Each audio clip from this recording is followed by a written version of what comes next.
Ladies and gentlemen, boys and girls of all ages, welcome to, once again, the Brotherhood of Wrestling podcast. As always, I am your host with the most, Kareem Muhammad, aka K the Creator.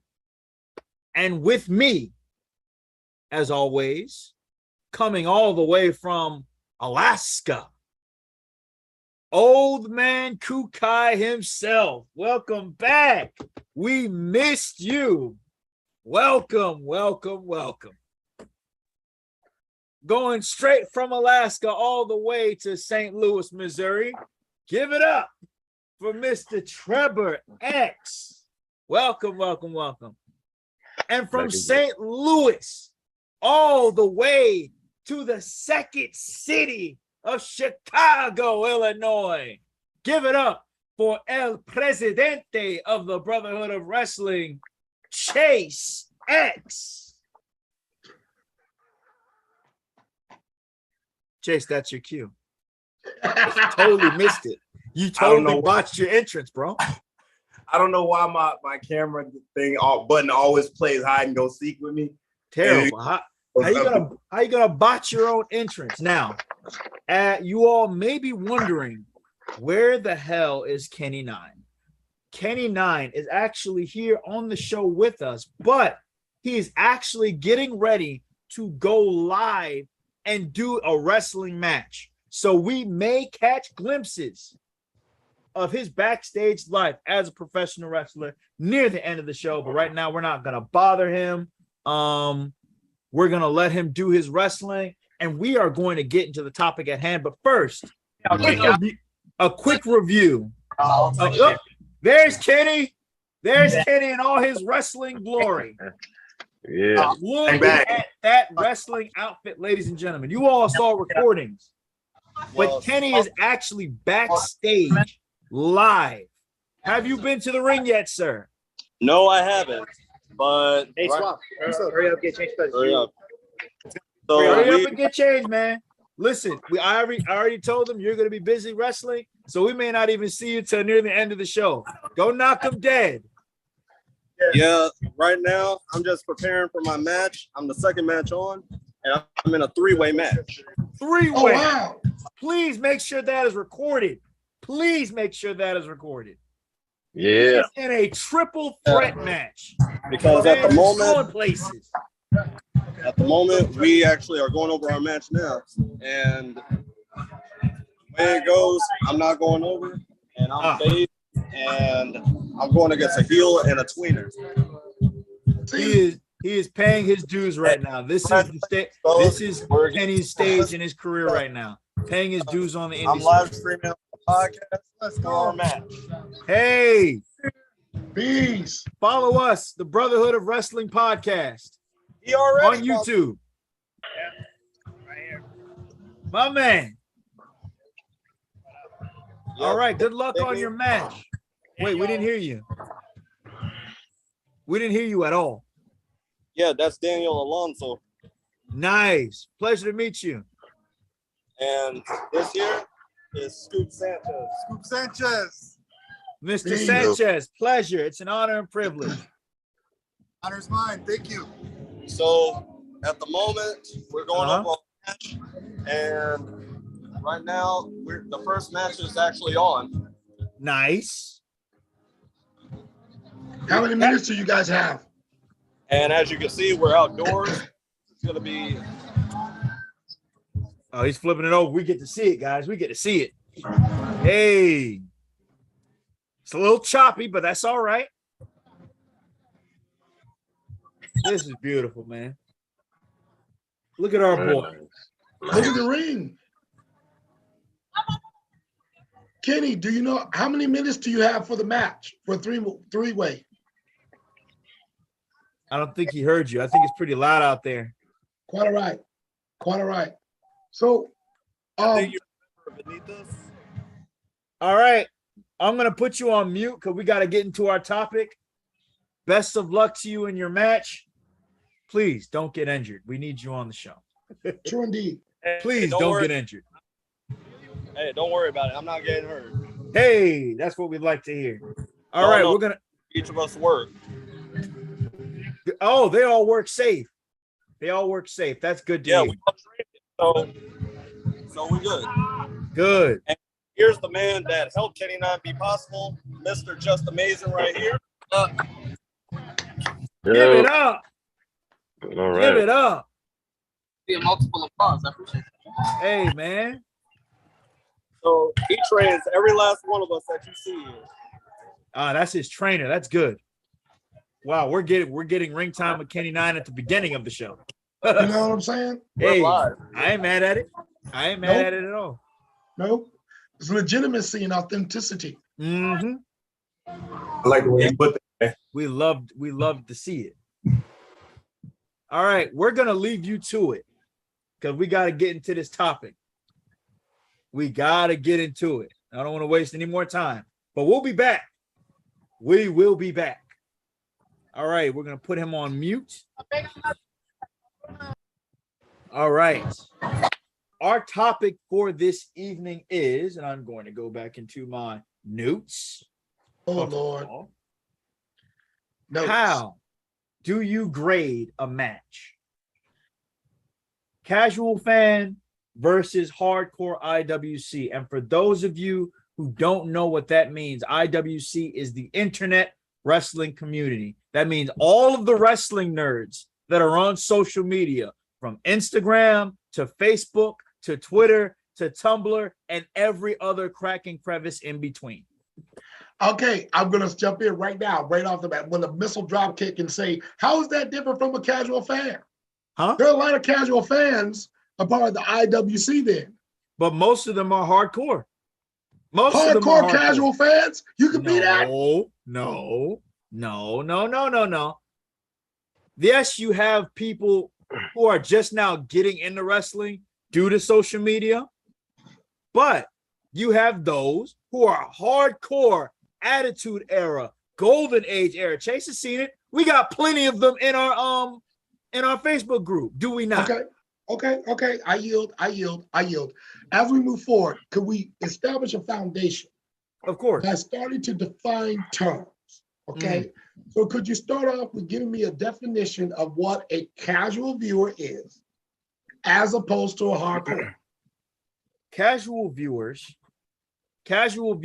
will tune into the show in passing if something looks interesting. They're the ones who flick the channels. Okay. They see something that may look interesting. Okay. They'll stick around if they like it. So if it gets boring, they change the channel. If it's salacious. Yeah, most likely. Okay. If it's brutal, salacious, that kind of stuff. Okay. Also, the casual fan, they won't go out of their way to pay hundreds to maybe thousands of dollars to fly. Let's say they live in freaking Europe, to fly all the way to the US for WrestleMania.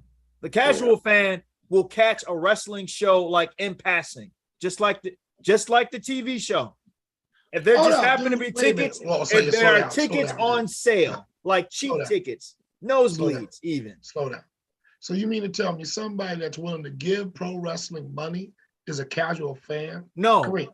No. I'm not saying they're casual. If the ticket is $15, it's coming to my town, whether it happens to be a local event, indie event, or national distribution, regional. If I'm giving pro wrestling money, I'm more than a casual fan. Well, hold up. All right, now let me be specific. When I say like paying for cheap tickets, that's usually applied like to the WWE, because no casual fan is going to go outside the WWE because it's the most known. It's mainstream. Okay, that I can go with. I can go with the boundary of casual fans. One, they know the WWE. They don't invest into anything outside the WWE, whether it's time, talent, or money. Right. Anyone the hardcore fan is what I was describing, because hardcore fans are everywhere. They're in Mexico. They're in the US. They're in Europe. They're in Japan. And some people will fly out of state just to catch a wrestling match or wrestling matches that may be interesting to them. That was my example from the guy flying from Europe to Miami, Florida, just to make sure they don't miss WrestleMania. I can hear that. I Yeah. can hear that. That's hardcore. I can hear that. That's different from a casual fan Mhm. who's just tuning in because they hear that a celebrity is showing up, Mhm. or there's a nice angle, or Mhm. their significant other is super hyped about a particular match. Right. They're going to tune in just to see, okay, what's going on. But they are committed to pro wrestling and Right. the idea behind what pro wrestling is. Okay. Right. No call. No call. No Mhm. call. All right. So now, Further examples, just to make sure we're clear. A Okay. hardcore wrestling city oh would Lord, be, think about it. A Philadelphia. hardcore wrestling city would be the birthplace of ECW, Philadelphia. A Charlotte, casual North Carolina. Charlotte, North Carolina. Yep. Charlotte, North Carolina. Stamford, Connecticut, where the WWE was basically born. And a casual city would be like Las Vegas, Chicago, Dallas. No, Seattle. not Chicago. Can't count Chicago. Chicago, anywhere. Chicago's a wrestling city. Thanks to Okay. Punk. Oh, okay. Thanks to Punk. Okay. Okay. Wait a minute. Watch Chicago's your not a wrestling city. Oh, watch your mouth now, son. Chicago's Watch a your mouth. wrestling city. I'm saying it's a wrestling city. It's been established as a wrestling city now. Okay. I wasn't saying it wasn't. They're not casual. I'm about to say, watch your mouth now, son. No. Chicago is not casual. Kukai said it was casual. Hey, I was asking, man. I'm asking. He's asking. Correct. St. Louis. St. Louis is kind of, because remember, Orton is from St. Louis. But OVW. OVW as well. The Not whole casual. promotion. The whole promotion. And Mid-Atlantic, Jim Crockett, all that. The Florida? Chitlin Circuit. Florida? Well, almost all of Florida. Basically. Yeah, Saratoga, Canada. Jacksonville, St. Petersburg, almost just all of Florida. Yeah. That was Dusty Road territory, left and right. So now that we've established who are the casuals and who are the hardcore fans, now we ask the question, and this is from now. We have different perspectives. I'm the host, and I can look at things from either, okay, this is appealing to the hardcore fan base, or this is appealing to the casual. I said this last show. I said this last show. So I'm going to be looking at it from both perspectives. But I know the majority of us on here are hardcore. Right? Majority of us. Otherwise, we would be on a podcast. All right? All of us. Yes. All of us. I'm not going to say most of us. All of us. True. I'm just the only one who can look at it. I don't know about that, but okay. Angles. I'm going to let you have that right now. I mean, we were boxing last week. I think you were refusing to look at it from the casual. We're hardcore. I hear you. Sure? We're hardcore. All right. So, what are the kinds of matches that can be happening that we're going to count to grade? Because a squash match, and for those who don't know what that means, that means that. But you had an entire character gimmick, Goldberg, that was built off of nothing but squash matches. That's true. He had like 174 of these darn things. Yep. AEW, that was like most of his career in WCW for a year. Yep. That's very true. But we can't count squash matches because that's just building the character. The matches we are but counting. Define that. Hold on. Explain that though. Before I know you're moving fast, right? We have an understanding. When you're just like you were saying, when you're developing a character, you are going to like build the entrance, and other people like, wait a minute, what? That means something? Yes, you're going to build the entrance, you're going to build the look, you're going to build the character and what the character's boundaries are. Squash matches help. Right. Meaning that if you've got a small character, you're not going to have them going against great big people unless you have a monster character that you're trying to have going against small people. Right. To establish that they're a monster character. But the squash match and how you have the squash match does establish what kind of gimmick is behind the character. Please define gimmick so that way the people who are casual can keep up with what our terms are. Gimmick is basically what makes this character stand. What makes this character stand out? Gives it a personality. Correct. Gives them a personality. For example, and this will be probably a very a rough example for some people. Eugene from way back in the Attitude Era. Wow, dude. It Really? was a gimmick. Oh, The retarded guy? I mean, sorry, now how do you call him? What do you say? Really? Special. Wow. Special. Okay, got you.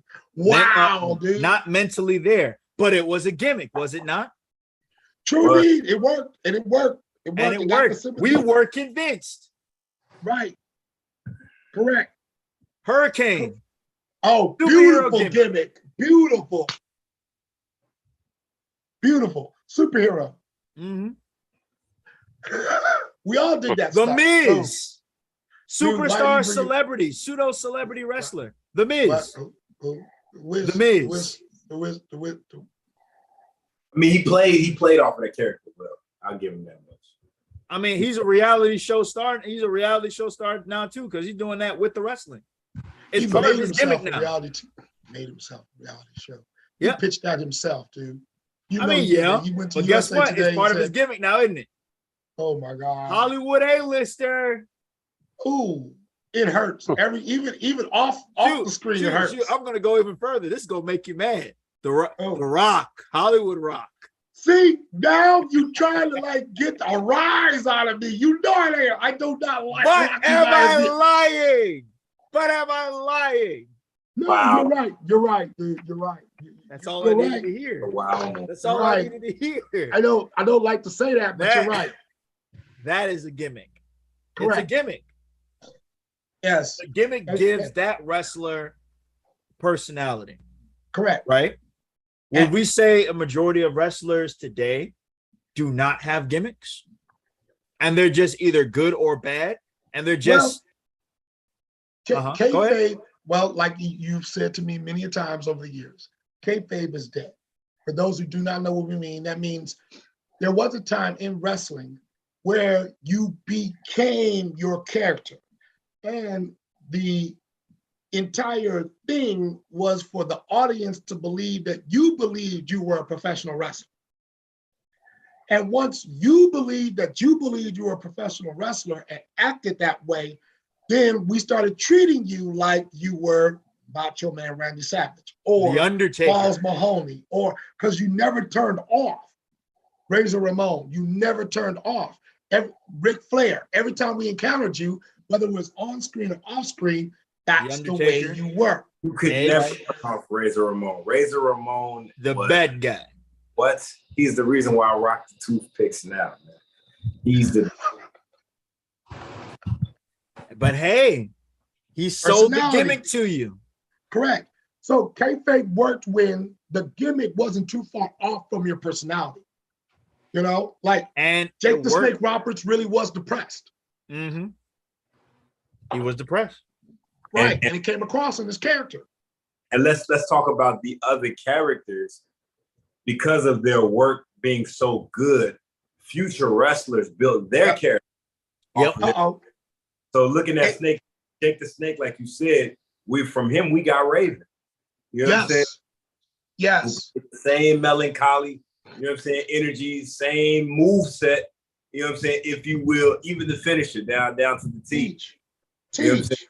So because of how well his character was, it influences others. So let's look at freaking Darby Allin. We know he was inspired by Jeff Hardy. Yes. Oh my goodness, yes. And Ric Flair, I mean, like almost everybody. Probably wouldn't have a Rock without Ric Flair. Or wouldn't have a lot of people. Or HBK or Sting. You would have a Sting. You wouldn't have a Bobby Roode. You wouldn't have Triple H. You wouldn't even John. You know what I'm saying? You wouldn't have. Not to cut you off, we're doing the opposite of what we were doing to Ric Flair a couple weeks ago. We was getting roasted and lambasted for that last match. So right now we're praising him. We got to have that balance. We're praising him because we wouldn't have a lot of wrestlers that we like today without Ric Flair. So for that, we love you. But seriously, stay out of the fucking ring. Stay out of the ring. There goes my one ticket. Boom. True, that is for real. Stay out the ring. Mm-hmm. He won't. He'll die in the ring. If you guys are watching, that ticket that Kareem is talking about, Kareem has to buy a ticket every time he drops an F-bomb on the show. Yep. Got So you. That's one. that's one F I've bomb. expended one. Yes. Look, I already got my swear jar here. OMG, dude. Yeah. Okay, so But standard match, standard rules, right? standard match, standard rules. Okay. Okay, which means that 1, 2, 3 submissions, count outs. Yep. Right? Okay. Then after that, we have escalation because it's got to be a part of a program, right? Mm-hmm. So then next stage is bloods and injuries. Yep. After that, storyline pivot. Then some kind of milestone, meaning that we're doing, again, now a gimmick match. Is it going to be a strap match? Is it a cage match? Is it No I holds quit barred. match? I quit. Correct. Last But as man far as I know, standing. right. But as far as I know, it's like those are the 4 matches. Am I off? Those are the main ones, definitely. Those are definitely the main ones. Sometimes we'll have we'll have some of the rare ones, the boiler room brawl. Right, okay, but again, that's just no Q, no DQ. That's just that's a no DQ. blood injury match. That's just the escalation. Yep. Or a gimmick. Okay. Right. So when we start grading stuff, my next question becomes, because we can talk objectively about what's going on in the ring. Mm-hmm. There you go. The subjective stuff, I hear that, but the subjective stuff is the 4th person or the 4th wall in wrestling, which is called the crowd. Yep. Okay. So crowd engagement has to be an element in whether the match is good or bad. My question, as we move forward right now, how much of the casual fans' reaction do we count? Because when we're in non-wrestling cities and you get a big pop, or we happen to be in Canada and you get a big pop for a particular character, like this week when it was Sami Zayn? I would say it's different. The pops are different. If it's someone that people recognize, because SummerSlam, for a good example, Bayley had been gone for ages. She didn't really get a major pop. But Bianca got that pop because it was her home city. It's not necessarily a wrestling town, but she was a home city hero. Okay. It's different for Sami Zayn because Canada is a wrestling. Is Canada a state? Wow, that's cold. That's cold, right? But I hear you. The way we treat it, Canada as a whole. I'm not even being disrespectful. It's a whole other realm. It's a whole other world, bro. Like it's its own wrestling world, and respect to it. And it's different because they love all their Canadian wrestlers, heel or face. They don't give a shit. Define heel and face, just for the crowd. This should be an easy vocabulary word for you casuals. Heel, you're turning away from the crowd. Face, you are facing the crowd. You are the good guy. Right. The face is the good guy. You are facing the crowd. You're embracing them. The heel, you are turning your heel on the crowd. You're turning your back to them. You don't give a shit about them. Right. So let me go back real quick. I didn't get a chance to say my favorite quote. Canadians do it better. Oh God. That's cold, dude. Oh God. Oh God. Enough. Oh. Enough. Okay. Enough. So this is why I didn't want to go to Canada. Right. Crowd engagement. How much weight do we give to it? Because when you have a dusty finish or a Vince McMahon forced finish, like he does with Hulkamania at every WrestleMania, where he's just gonna put the belt on Hogan, or somebody's gotta win at the last minute in WrestleMania, and you have a forced finish, but you still get the crowd pop. How much does that factor in? Because you could have a quote unquote 5-star match. Abyss versus Sabu when they had the barbed wire in ECW. Woo. Damn good match. Okay? Damn good match. But you're not going to have the crowd pop because it was mid-card. What do we do? How do we grade it? And that's the problem, because it's subjective. It's whether or not you as the viewer enjoyed it or not. And that's why I said it's going to be different for all of us. For me, the storyline could have been crap, but that last match is just really good. I'm like, you know what? They ended it on a high note. I'm going to give it a grade based on this, but then I'm going to grade it overall this, you know? Well, I'll say it's very difficult, because you can grade matches individually. You can grade a single match, but then if you're factoring in a whole storyline, now you have to factor in this match, that match, the rubber match. Right. You got to factor all that in. And you have to factor in whether or not the storyline was good. For example, the whole Evolution angle with Evolution turning on Batista. And we were waiting for Batista. We were waiting for Batista because he already peaked game already. And then that leading up to his match with Triple H and him getting the World Heavyweight Championship. Even with the botches. Even with the botches. Yep. Even with the botches. I went back and watched that. There were some botches in there. Correct. There were a Batista match. Stop it. Stop it. He got better. It's true. He got better. Stop it. Okay. Batista alone, sir. But yeah, I mean, the fact that the crowd just wanted him to win, you can oversee some of the botches. Now, if they were like so egregious that to the point of where the crowd is chanting, "You f***ed up, you correct up," then you can't ignore it. I'm like, yeah, the storyline was good, but this last match just kind of just tanked it. Hey, okay, again, crowd engagement. What about Cena at ECW? You can wrestle. Well, you can wrestle. I mean, here's the thing with ECW crowds, right? They hate anyone that's not ECW. They hate anyone that's not ECW. Cena is everything that ECW was against. So they were going to hate him. The match was good. The match was good. That match was trash, dude. No. You know what was good? Was when Stone Cold came at the end of One Night Only, and they got to beat up Eric Bischoff. That entire spot was good, and the crowd was there. I mean, no one likes Eric Bischoff, though. This is why it's subjective. This is exactly why it's subjective. Of course, everyone's going to enjoy Eric Bischoff getting beat up. It's Eric Bischoff. The same thing could be said if McMahon was in the ring getting beat up. We're going to eat that up every time. Why? Because we hate Vince McMahon. And it's Stone Cold.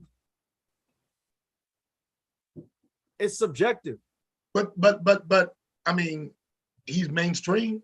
He's what ECW was pushing up against. That's why I brought that up. He's mainstream. The casuals are going to cheer just for the fact that it's a wrestler they're familiar with. It's Stone Cold. Wait a minute. You just got through saying that ECW doesn't cheer for anybody other than ECW. They cheer for Stone Cold. Stone Cold was originally an ECW, was he not? Was Stone Cold not an ECW? He was, but he didn't really make a mark. Passed through though. It was so brief, bro. I mean, I'll say this. I disagree with your statement on them not cheering for people that's not ECW. That's all right. You know what? I'll change it. They'll cheer. I'll change it because you know what? I can understand why people have favorites because they sure as hell cheer. They sure as hell cheered for Edge. They sure as hell did cheer for Edge. I remember ECW, that. Right? They did. So I'm going to say, when it comes to certain crowds, like the Philadelphia crowds, any crowd that just doesn't like John Cena, they don't like anything. They don't like anything that's quote unquote pro super babyface. I don't know what to describe it because John Cena is a particular conundrum. Yeah, and he just embraced it. John Cena's is there. He goes with the Cena hate. Let me say this. I got it. I got Cena hate. I got Cena hate for days. Bottled up in a case. Jesus Christ, The Rock and John Cena? Real quick. Go ahead. John Cena is going through the Bret Hart phase that he was going through where he couldn't understand why the fans were turning him. what's happening with WWE, and they're not capitalizing off the fact that the fans don't want him. They capitalized off of the fact that Bret Hart was not popular anymore in WWE, and they turned him heel. Even though Bret didn't want to go heel, they turned him heel, and it worked. It worked. Right. During that whole rebuilding of the Hart Foundation, beautiful work. That was his best work, in my humble opinion. But Cena took a different route. Cena stayed face through all of that. He did. He stayed face through all of that. And you know what ended up happening? Especially after he disappeared for a long period of time and came back. Like, he embraced that. You can't even, if you're hating on him, you're gonna hate on him just to hate on him, just because it's popular to hate on him. And he's just gonna eat that up. You can't get that man down. You can't. It's not working. And he made you respect that work ethic, whether you hated him or loved him, whatever. He embedded that into his persona. It's just not working. But no, it's not working for you. It's not working for you. Us. God, you too. You three. Hey, dude. Yeah. Boo, John Cena. Boo. No. Big boo. I'm glad Melo not on, because Melo would definitely be heartbroken. He loves everything that's Bostonian. No disrespect. Bostonian. Yay. Terrible. No disrespect to you Boston people, but I mean no harm by that, you Bostonians. Terrible. Is that what you call it? Bostonians? That's what they're called? That's dude right there, Chase. I'm gonna work with that, dude. No, for real. Bostonians. This is gonna be the rest of the season. I've never heard that. Work with that, dude. Bostonian. Okay, so back to the question at hand. If we're talking about how we grade a match, we have to determine whether it's a series of matches in a storyline or just one single match. Because in a pay-per-view, there are storyline matches, and then there are just matches to like get you over to the next match. You have both in a pay-per-view. We have, think about it, Clash at the Castle. We have Drew versus Roman. Right. That's storyline. That's not going to go anywhere. Huh? Keep going. That shouldn't go anywhere. Keep going. Jesus Christ. You already got opinions of it. The pay-per-view is in 2 weeks. We'll do our prediction. We'll do our predictions next week. Okay, man. These predictions. Jesus Christ. And we also have a non-storyline match. That is ginger beer, right? So y'all was in there. Y'all weren't picking up y'all feet enough. Y'all were dragging. Anyway. Mute Kenny, please. Hey, everybody. I'm good. Hey, we're back. He just finished. Kenny. Yeah, he just finished. You just finished your match. How'd it go? It was fun as hell. I did at least 3 of my moves. Yes. Very nice. He's having the time of his life. Look, ladies and gentlemen. Hey, Chase. Y'all was dragging the match. All right. So this is gonna be Trevor. This is gonna be Trevor's gimmick throughout the entire show. With the signs. What? That guy the AEW sign. He's the Lodi. He's the Lodi of the That was the special edition of Green Time with Kenny Special edition. Great. Yes. Look at him. That was the special edition of Green Time with Kenny 9. We love it. Yes. All throughout the show. We love this. 10 out of 10. I hope we got a recording of that match because I'm definitely playing it next week if you have it. Yeah. See, Trevor's even excited about it. He made noise. Yeah. Wow. Trevor made noise. Yes, he spoke. Hey. Hey, that's Benitez. Hey. Yeah. What's up? Yeah, you already got your a match following from your match that I showed on the show a couple of weeks ago. Oh, y'all seen that one? Yeah. Yeah. It hurt. Everything hurt right now. Yeah, everything hurt right now. For those of you who don't know, go watch either the second episode of the podcast with their match. Benitez did hurt himself in that match. Yes. And it was quite a spectacle. But back to the question at hand. Damn it, I lost my train of thought. So I can help with that a little bit. Okay. Okay. So when we start talking about how to grade a match, okay, so we got the standard match and we talked about the conditions. So then it becomes like the kind of match, meaning that what are we working with, right? Mm-hmm. So, like for example, a technical match, I'm going to grade totally different than a brawl. Right. Because the question is going to be, did you do the technical or did you brawl? Did you actually do the match? Did you wrestle? Which Correct. Is why Kenny likes specific matches. Kenny, no, not Kenny. Chase. He likes his technical wrestling because it's not just a fight anymore. You're applying holds. You're doing submissions. You have locks. It is the title of the sport that we are talking about here. It's actual wrestling. Wrestling, as you love to say. True. Versus it just being a straight up aggressive fight between two powerhouses, or in the words of Biggie, big meaty men slapping meat. I don't like that phrasing. Oh, that's terrible. That's too bad. You're gonna hear it often. Especially if they're big beefy boys. Oh, that's look, bro. That's terrible. Look, bro. But is it a lie when we see big juiced up dudes in the ring beating the hell out of each other? Are they not, in fact, bumping pectorals? This is all false language that you are using right here. Hey, yes, it is. Am I lying though? Oh, these are red flag languages, man. Red flag words, man. Everything, dude. Red flag words, man. Sus, just sus. Hey, I'm married. I'm confident in myself. I got you. I can say these things with confidence. Okay, got you, man. Sunny kisses all around, dude. I'm sick. I'm sick. But going back to the question, we sidebar so much. Oh my God, you all are terrible. Dude, we're hardcore.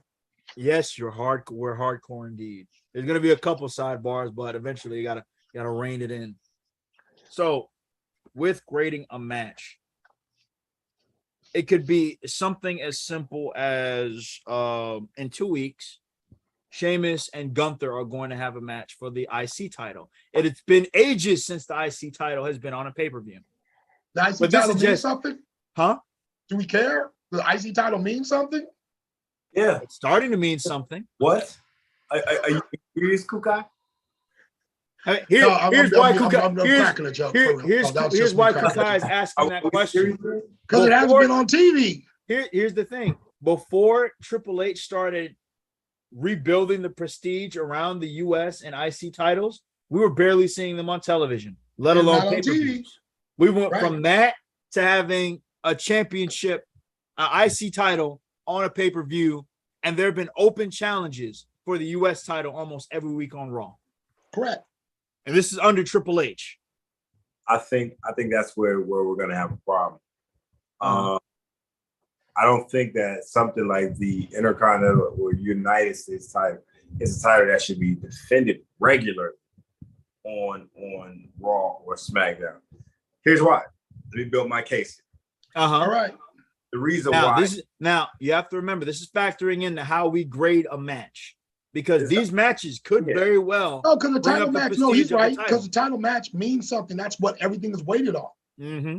Listen, in those matches, those IC title matches during the Attitude and Ruthless Aggression era, these titles weren't defended until it was somebody. I gotta unmute it for this. Wait, we're back. Wait a minute. Is that a guy or a girl getting? Wait, what's going on? I'm lost. Yeah, he's getting chopped. Oh, wait, that's your trainer. What's he about to?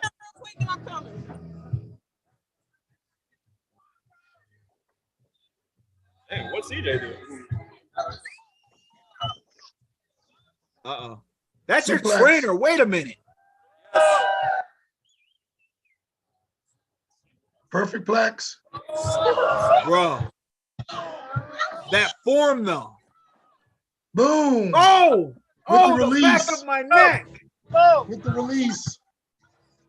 Better him than me.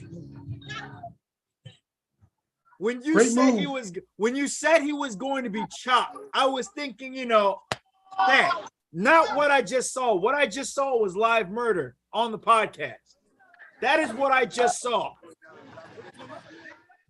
You might recognize this move from Will Ospreay. Oh, he took off his shirt for this one. This gonna hurt. This gonna hurt.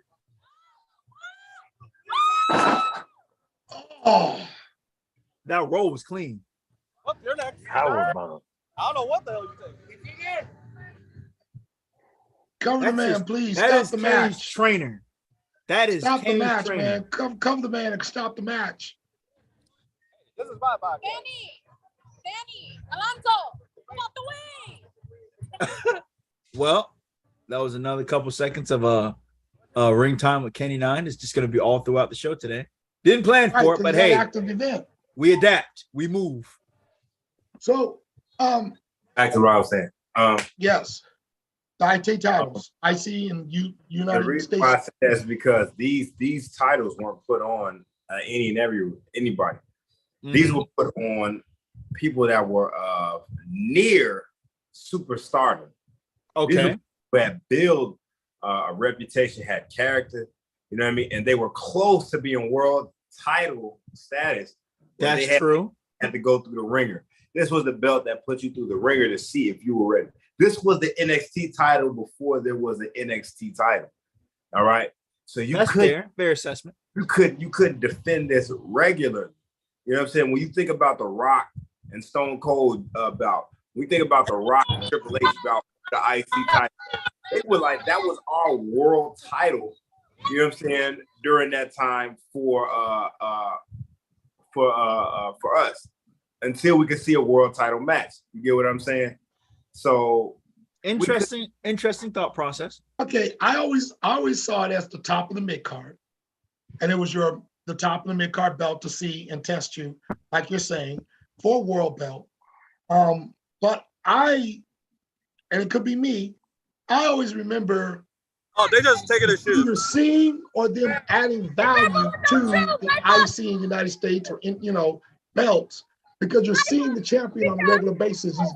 They're getting TV time. And the TV time being crucial, because without TV time, you can't raise your status in any way, shape, or form, which is everything that we're talking about with wrestling, is popularity in front of the crowd. That's why we spend all the time talking about crowd interaction and the education of the crowd towards wrestling. Because without that piece, I'm with you. The US and IC are credible belts, and title matches mean something. Okay? Especially if they're a part of a storyline. Right. Right? Because as you escalate the program, past standard, past injury, past I quit match to a strap match or a cage match or a big pay-per-view. It's a title match. Last man standing match with the what was that? That was a 10 years long-term storyline to get what we just saw at the last pay-per-view. Yeah. With Roman and Brock. Damn, that was 10 never years. do another Roman Brock match again. I hope that creative hears that. Yeah, Triple H, please don't do it again. No more. Dead that. Please don't ever. I think we saw it 3 times this year. 10 years. It not even occurred to me. Yeah, don't do that. Yeah, we saw it 3 times this year. I don't want to see it again. Keep ever. It away. Okay. So even if you have a quote unquote by the elements or academically or objectively a 5-star match, which I want you to tell me what Meltzer graded it as, what he was using as his matrix. If it's at the end of the storyline of people I've seen forever and a day and I don't care anymore, does the match count? In posterity, when you sell it to me 20 years later, it does, out of context. But when I've seen it 7 times in 2 years, I don't care. No. Drew McIntyre, I'm sorry. I don't care about the match coming up on Castle, even if they have a barn burner. I don't care. Here we are with the winner of our match. Hey. Yeah, Great wrestling. But I don't know if he's really the winner. He got his ass kicked after winning the match. What are you talking about? I don't know what you're talking about, man. I won. He's still in character. It didn't look like a winner. I won. I was trying to sell merch, but Scoop over here scared my customers off, man. Yeah, that's my customers off. Definitely a heel. Cool. Definitely the heel. So, Let's go do it again. we still have the show going, so just keep yourself muted. Yeah. Love you, bro. We got to keep you muted, though. Till the end where you get somewhere quiet. So listen, one example to prove what I was saying, or my example of that of a stellar match and storytelling of today. I'll use a modern character today. Y'all gonna go. I say Dolph Ziggler. Dolph Ziggler's storytelling ability in a match is stellar. Chase. I don't care what you say. I don't care. Dolph's ability to You see what Trevor's saying down there? You see that cue card? You see that? It says boo. It says boo. For real, dude. The overseller. Why Dolph worse than Ziggler? HBK, dude. People? Why Dolph Ziggler? Because Why? I could name you 5 stellar matches right off top. Where he oversells everything.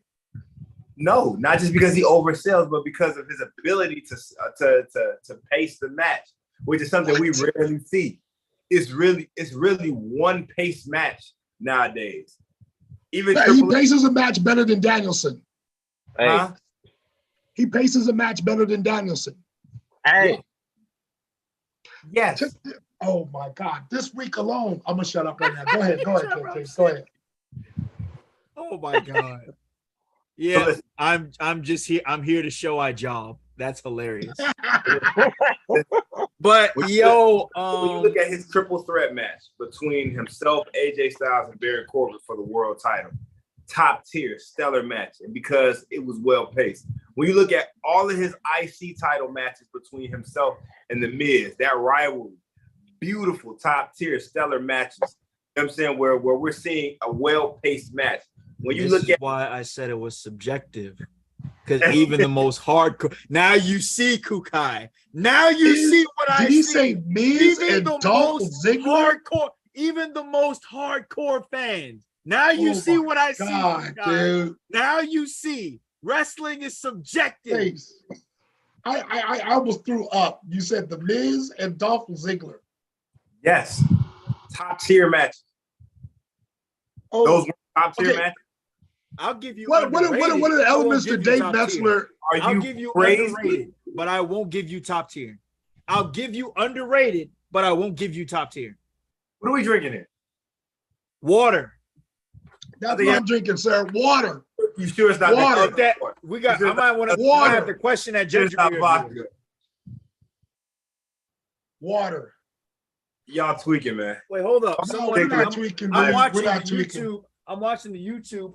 One of our people in the comment section. You know who had great storyline and great matches? The guys on this side to me, on this side right here, and they didn't even need a title. They didn't even need a title. Correct. They were a tag team. Correct. They were a tag team. What? When he hurt his knee, couldn't finish the match. It was over. That was the second one, right? Because what's this one is number 3, right? No, wait. My fault. This is Adam Cole. This is Adam Cole. My fault. But I'm talking about Johnny Gargano and Tommaso Ciampa. Correct. They were a tag team. Yep. Ciampa betrayed that man. Yep. Beautiful and went story on his own. And Johnny was taking L after L after L while Ciampa became the NXT champion first. True. I get it. Chase. Banger matches every time. The storyline was long as hell too. He did not have banger matches all the time. They didn't. Who? Johnny Gargano. Johnny Gargano and Tommaso Ciampa. That specific pairing. Beautiful. They didn't have banger matches. Beautiful 20-minute matches. It was hit or miss. Whenever they went over the time. That last man standing match they had was probably the best match out of the entire series. and the heel still went over. Right. Granted, Ciampa didn't have any theme music at the time. He was coming out to nothing but boos. I remember that man. People wanted to fight this man, and he wouldn't. I went to a live event with Ciampa there. He walked past me, didn't even acknowledge us. Didn't even. He was in character the whole time. Beautiful. He didn't break kayfabe until. I mean, he didn't break character until after his injury. That's when all his heel heat went away. Started posting his daughter and everything. And their feud still went on with the roles reversed. With Johnny as the heel and Tommaso as the face. It was meh. And now you see, Kukai, why I said wrestling Chase, is subjective. man, you just caught Chariot, man. You just caught Trent. I told you the Joe Button wow, for a reason. Wow. So Dave Messer, when he did the 5-star match, what is he calling it? Why? What's his basis for the elements for well, the 5-star match? Dave Meltzer, from what I've seen, is an indie wrestling guy. So he is anti-chase. I can't tell you how many 5 stars he's given to a Kenny Omega match. What? I can't tell you. Almost in everyone. Japan Kenny or Japan US Kenny? Japan Kenny. All right, that makes sense. I mean, granted, this doesn't take away from Kenny being a great wrestler. Kenny Omega's a great wrestler, but you're telling me every last one of his matches was 5-star, even the one with Chris Jericho? Oh, wow. No. Jericho, I watched that match. Kenny carried him that match. Jericho was out of shape. And his moveset doesn't really work in New Japan. It doesn't. He can still be the same character, but it doesn't work. Japan is very high impact, high pace, high octane. Or you use strong style. Or strong style. Correct. Strong style is the most ass style of wrestling ever. Chase, I'm gonna need to mute you, dude. You're just hating to be hating right now, dude. It is ass. Strong style is on point, dude. Ass. And as someone who likes shoot wrestling, you said strong style. Bro, I mean, I will take a technical wrestling match over strong style any day of the week. Even if it's British strong style? It is British strong style? No, it's not. Strong style is them slapping each other back and forth, no selling every move, and rubbing foreheads against one another. Trying to act like they powering up like Super Saiyan.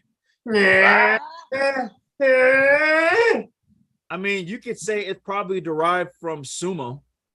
Probably. That's probably as accurate tough guy as it's going to get. Probably where strong style came from. I mean, unless you got people like Mick Foley who don't have a gimmick at all. They're just being a pro wrestler. Okay? Because he just took pain. He just did what a pro wrestler. Then strong style to me is extremely logical. With technical wrestling and shoot wrestling being right there, paired up. As long as it's a coherent match. If you want to give him, I can give him a good strong style match that's not from Japan. Watch Pete Dunne versus Tyler Bate for the NXT UK Championship. Banger. Right, cruiserweight makes sense. Okay. So what are the elements that Dave Meltzer laid out to become a 5-star match? He's just completely subjective. He doesn't have no science behind it. I'm sorry. That's why people don't take Meltzer seriously. And here's the thing, man. And this is exactly why I put it on there, because it goes to show, back to my original point, it's subjective. He doesn't have any specific parameters. And notice, every WWE match, save a few, he's labeled them either 3, at most 4 stars. Almost every New Japan match, 5-star, 5-star, 5-star, 5-star. Almost every AEW match, 5-star, 5-star, 5-star, 5-star. Very few times Meltzer is not God. Exactly. Right. Exactly. Wrestling is subjective. You can't rely on some journalist's opinion. That's why Jim Cornette's opinion also sucks. Whoa. Wait. Missile drop kick. What? Not everything. Sometimes he's on the mark. Sometimes he's Oh. on the mark, but other times he misses. You're hurting me now. I like Jimmy. I like Corny. I don't. I don't give two shits who you like.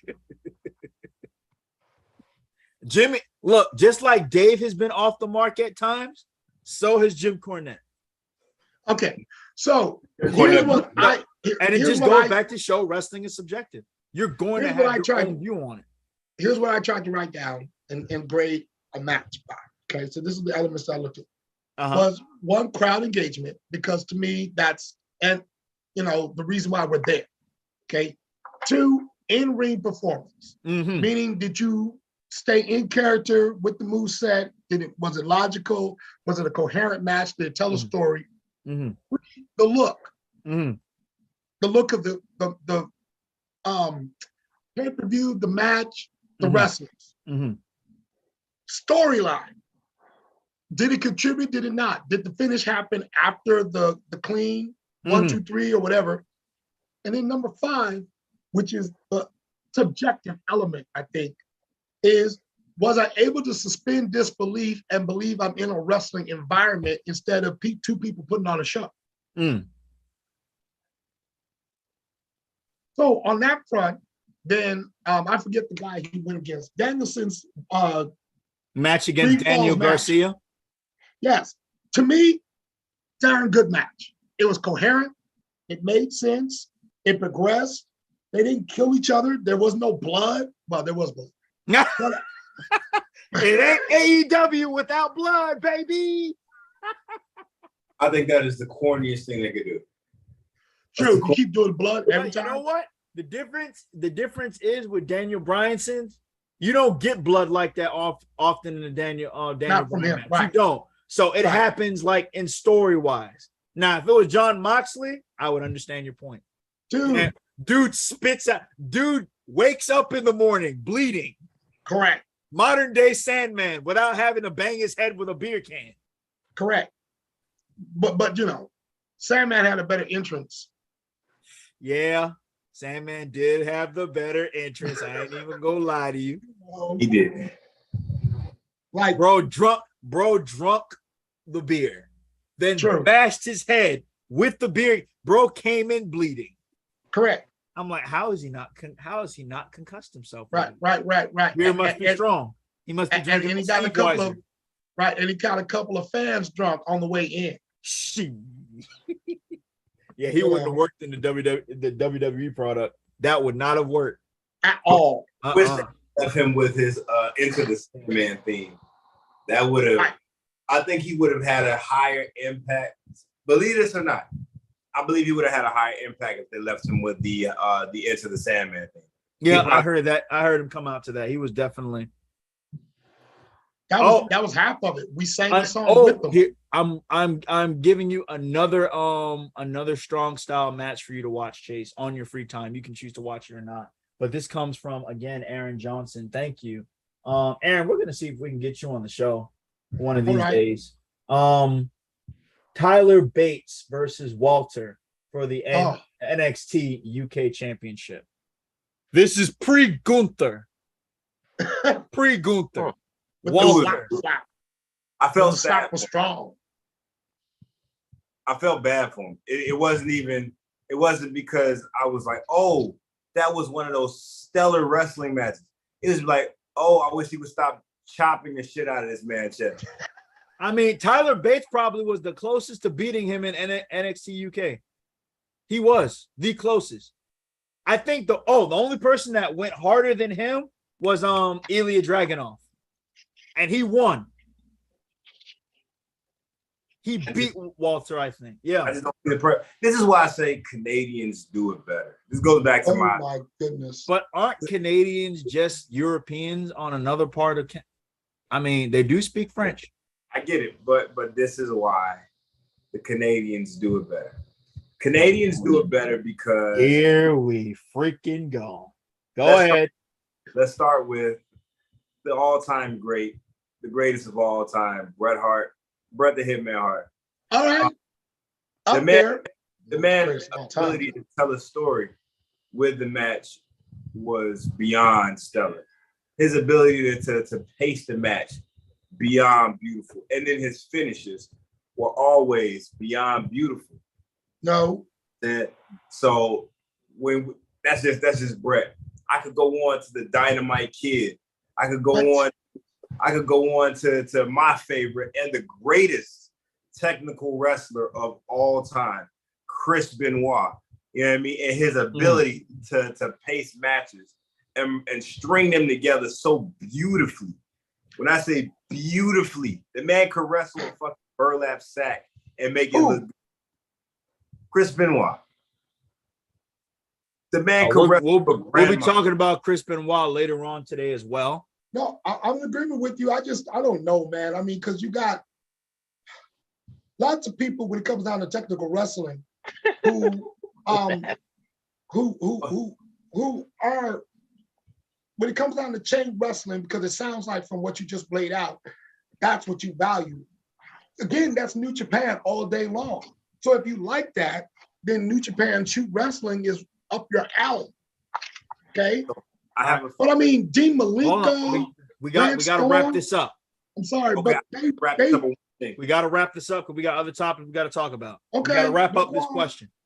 I'm gonna wrap this up with what a fan from Live Me said, and this is Lawnmo said Canadians have more brain cells than Americans. I'm done, dude.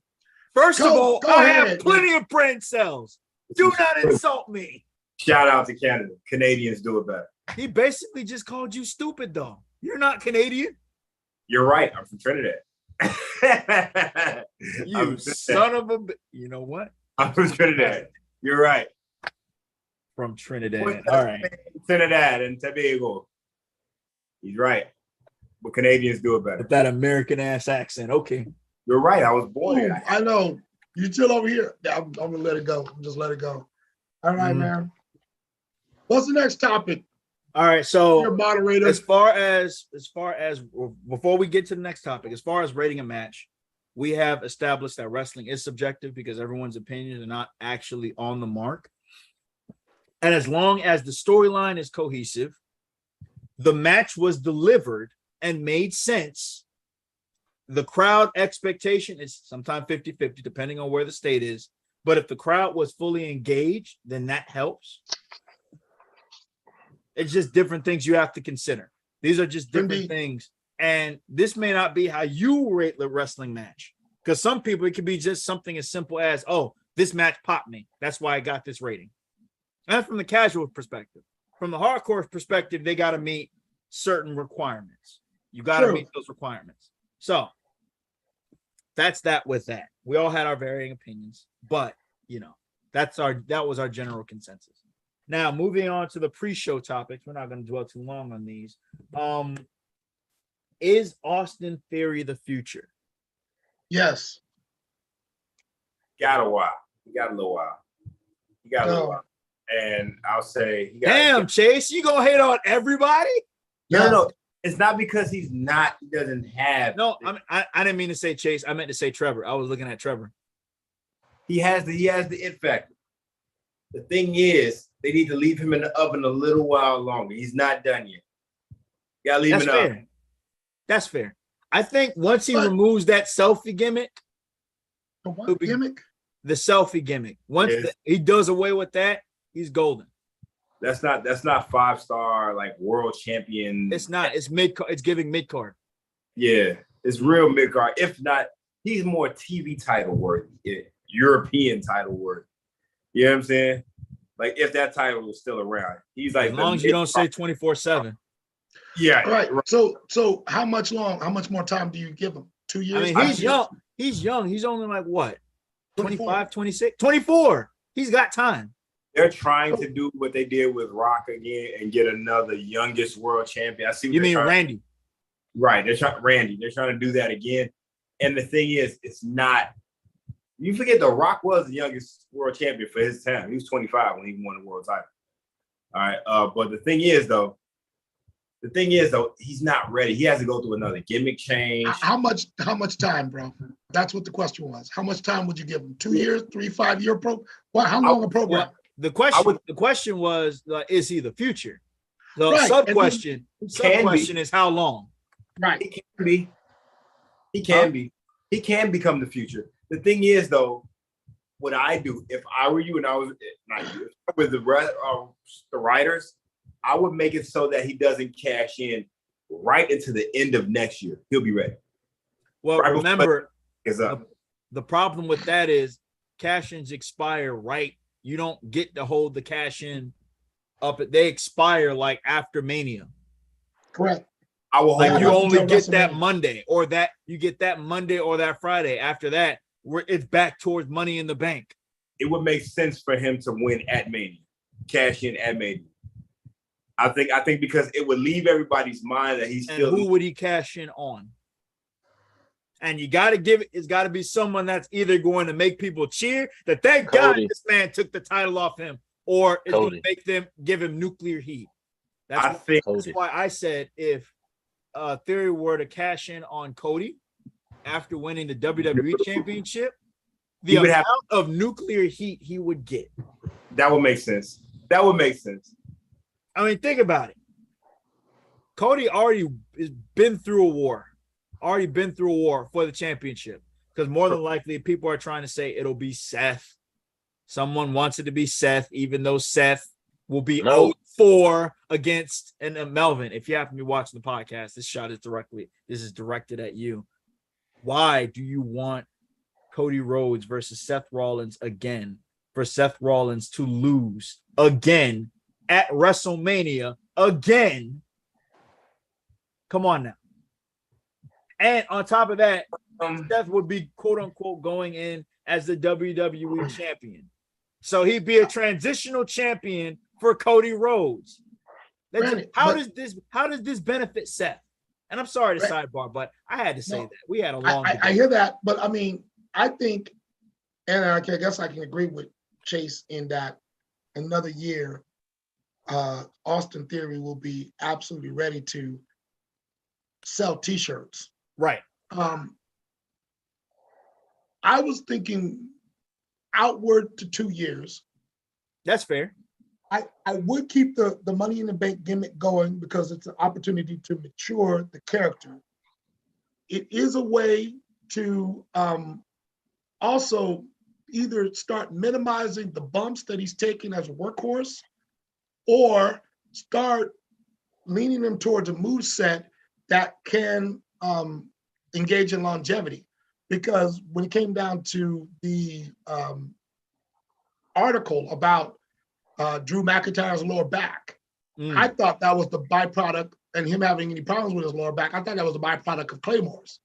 Because it's just not a move that you can do for your entire career. Right. Like Randy with the RKO. Eventually they caught up with him. Correct. So doing some minor changes so that you can have him be the glorified workhorse that he currently is to carry a belt and sell T-shirts works to me. Do you have him go back using the future shock DDT? He's probably going to use it. They've been teasing that Drew McIntyre may return with his old theme, the Broken Dreams game. So he may return with that. That would pop the audience definitely because that's the song he came into with this company. True. Right. I wouldn't do it though. We were used to the psychopath. But he's not the psychopath anymore though. He's not. We like the Scottish psychopath. I mean, yeah, that Irish theme does go hard. Stop drinking. Oh wow. You said what? That was directed at you. Boy, he got cue cards for days, this guy. So Austin Theory is the future. That is the general consensus. Moving on to, and that was quick and efficient.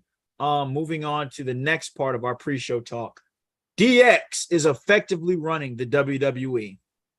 Vince is currently at home sobbing. Can we all get one crotch chop and a camera screen for DX? Yes, sir. We all sir. To think they were causing chaos via storyline, and now they're actually running the company. Yes, Those we of you were who don't know waiting. what we're talking about. Like Triple H run the effectively the head of creative, thanks to his wife Stephanie McMahon, and he just appointed his boy Shawn Michaels to be the vice president of talent relations creative or something to that effect. Let me make sure I get it right. Because I don't want to be leading y'all astray. Where is it?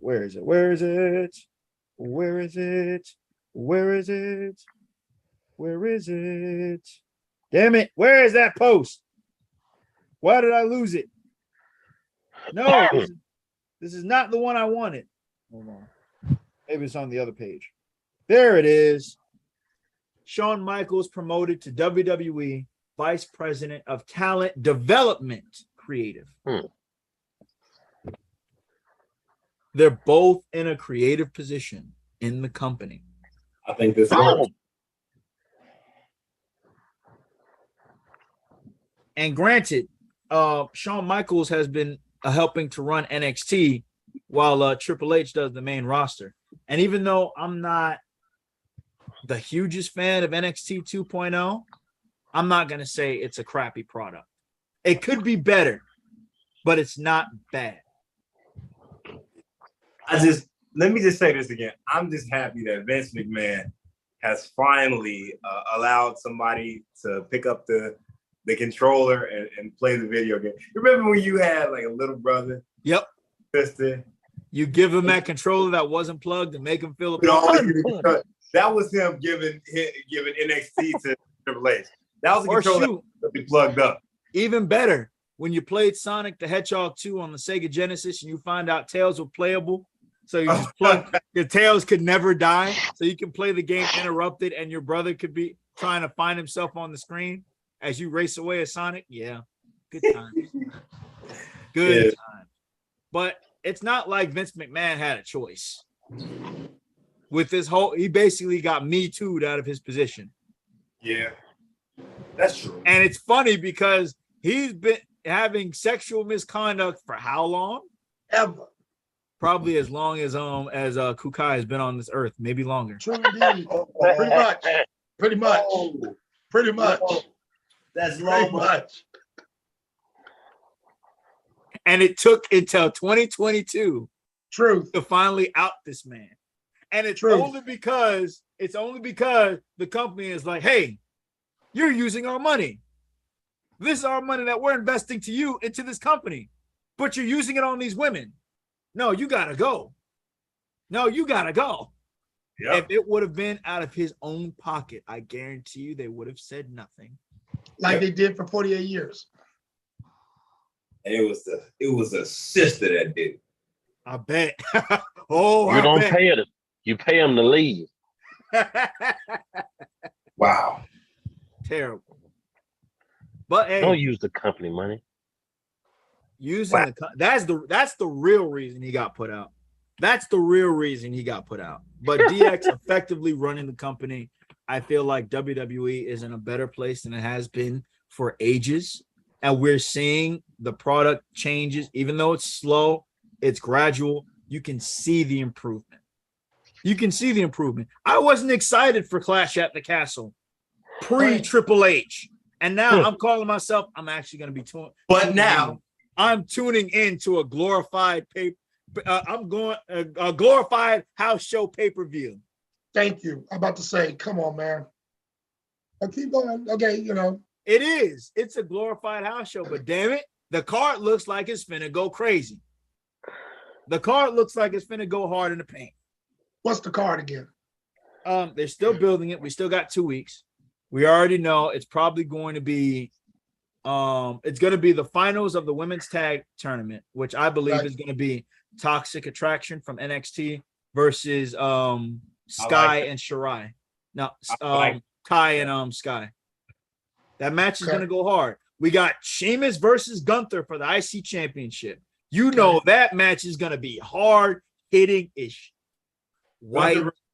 Big white meaty men. You with this catchphrase, dude. Pause, yo. Dude, this catchphrase, dude. Yeah. But on the real though, that match is gonna hit hard. Hey, yo. I'm sorry, Big E did this to me, and it was so hilarious. I just had to carry it on the torch. It's freaking hilarious. Shout out Big E for coining the phrase. Shout out New have Day. mercy. Shout out New Day. But that match is gonna hit hard, most definitely. Return? Huh? Are we ever gonna see a Big E return? Big E, as far as an injury update, Big E is looking like he won't have to get surgery. He said he's going to wait a full year though to gauge it, because he said, and these were his own words. We're sidebarring heavily here, but he said he will be comfortable if he didn't have to return to the wrestling ring again. If his neck is to a point where he doesn't feel like he could wrestle again, he's ready to retire. He's had a good career. He was a WWE champion. He was the IC champion, NXT champion, and he was one of the longest reigning tag champions for both Raw and SmackDown, I believe. Many times. So he said he's content. But if he can, he will. But he's gonna weigh it out. He's factoring in his health, which is good. Good for him. I want him to have a long life. Right, which we'll talk about in just a little bit. Mm-hmm. The wellness factor. Yes. Ooh, because our next topic, by the way, before we continue, shout out to Triple H and Shawn Michaels. True. You saved the product, my man. We appreciate you. Moving on into our pipe bomb topics. Now, these are going to be pretty. The second one is going to be pretty heavy. I'm going to switch them over. We're going to talk about Punk versus AEW briefly, and then we're going to get into Chris Benoit. Yeah. But for those of you who haven't been keeping up, Punk currently has been with AEW for a year just passed, and he went from being someone that AEW thought was going to quote unquote move the needle and bring up rating to now it seems, it could be a work, it's not confirmed, it could be a work, it seems as though he has heat backstage. Of course, we already knew Kingston never liked his ass, in that sense, Ring of Honor. Eddie Kingston has never liked CM Punk. But more recently, apparently he's had issues. I mean, he almost walked out. He almost didn't show up to Dynamite. And apparently, yes, he almost didn't show up to Dynamite. In a very WWE-esque fashion, in a very similar fashion, when he you remember when he left and kind of took the championship hostage. He ended up coming. That script, that promo on Hangman Page was not a part of the script. That was not a part of the promo. Oh wow! So apparently he has heat with Adam Page, and the crazy thing is Adam Page is probably one of the most chillest guys in the back. So if you have heat with Adam, that's crazy. And of course, MJF just has a quote unquote beef with Tony Khan and AEW overall. We may or may not see him return this Wednesday. It's hinted at that MJF may return. Like I said, this could be a work. Needs to. He does. He needs to return. It would actually make it a lot more interesting, because this week when I saw Moxley come out, I got the corresponding pop and cheer from Moxley, because Moxley is carrying the company. He is. But when it came down to crowd engagement, there was no comparison. It was Punk all the way. He got a big pop walking out. He got 3 pops when it came down to Adam Page and him. Yep. And then Moxley comes out there and they have their little war of words. I mean, it looked like 2 credible, long-term wrestlers who are fighting over a belt. It's a legit beef. And it was realistic, their attempt to fight with each other. Though Moxley needs to keep his shirt on. He didn't need to take his shirt off on that front. Yeah, I need to talk about how Moxley manically walks to the ring. He fell over the other dude trying to knock that one dude down. I was like, Mox, right. How do you fall knocking that other dude down? Right. Mox, you kill him. No rhythm. No rhythm whatsoever. So when he was that's exactly how he walks. That is exactly how he does it. Now, when he was hating against AEW, it did feel very WWE like you were saying, and scripted, because with MJF, his pipe bomb, it actually felt like, no, MJF has got legitimate heat and beef in the back. He's mad. Like this isn't scripted. This is and MJF had a point. True. Whereas even Chase had a point. Remember when Daniel Bryan came back, Daniel Bryan has been pushing the younger talent. So you can't say Daniel Bryan came for himself. Same thing with Christian. Christian has been trying to get Jungle Boy over for ages. Jungle Jack. But he's doing it. Christian is giving back. Sting gave back and is continuing to give back. Daniel Bryan is giving back. Punk has not done that. Truth. Punk has not done that. I thought he did with MJF. Huh? I thought he did with MJF. He probably that one victory, because MJF technically has two victories. He has two victories over Punk. But Punk is AEW champion before MJF. Punk, Moxley, Jericho. That's the There's problem. only been one AEW champion, true AEW champion, and that's been Hangman Page. No, two AEW champions. No, one, because I can't even count Kenny. Kenny was established in New Japan before AEW. I can't even count Kenny like that. I can't. Okay. As far as true AEW homegrown, Hangman is Hangman. The only one. He's been the only true AEW champion. This is no disrespect to Kenny. I love that run. It was great. Belt collector. I love that whole thing. Kenny was not a true AEW champion. Right. Hey. Jericho, WWE. Moxley, WWE. Punk, WWE. I'm like, Tony, what happened to the talent you were going to invest in? You're supposed to be using these old talents to elevate the new guys. True. Can I stop here real quick and say, I thought I would never see the day that Kenny would challenge Tony on his words. I thought you were just AEW'd out, sir. To hear you talk like this, you call me Kenny. I'm not. I'm not. I mean, I was willing to give it a chance, but remember, I paid attention. I watched the product. I observed, and you saw I started to critique different things that they were doing wrong. You saw that, Chase. So I wasn't full. I wasn't on the AEW. We do that with every promotion, huh? You do that with every promotion, exactly. But when you get dissatisfied with one product for so long, the other product starts to look shiny and new. But then now I've gotten to look at both of them, and now it's reversed. Triple H, AEW, in a couple months. Don't be Homer Simpson in the bushes. Saving the company. Don't be Homer Simpson in the bushes. You bust though, buddy. You are on the AEW. You did drink the AEW Kool-Aid. I drank a little bit of it. I'm not gonna lie. I'm still drinking it. I'm still drinking it. I like AEW. I mean, I'm not gonna say I hate AEW, but I am upset with some of Tony's decisions. I am. Just like I'm upset with Vince's decisions, and I'm upset with Triple H decisions. I don't want to see Drew McIntyre versus Roman Reigns. What was the alternative though? Who? They don't. Bring somebody in new.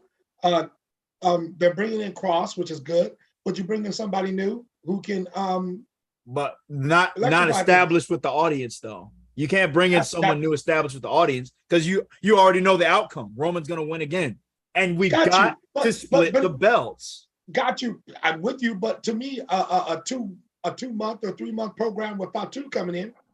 What you mean Jacob Fatu. Bringing another Samoan. Hard hitting. Another MLW. To actually legitimately go against Roman Reigns after Bringing Brock somebody Lesnar. black. Yeah. Somebody black. Jacob Fatu.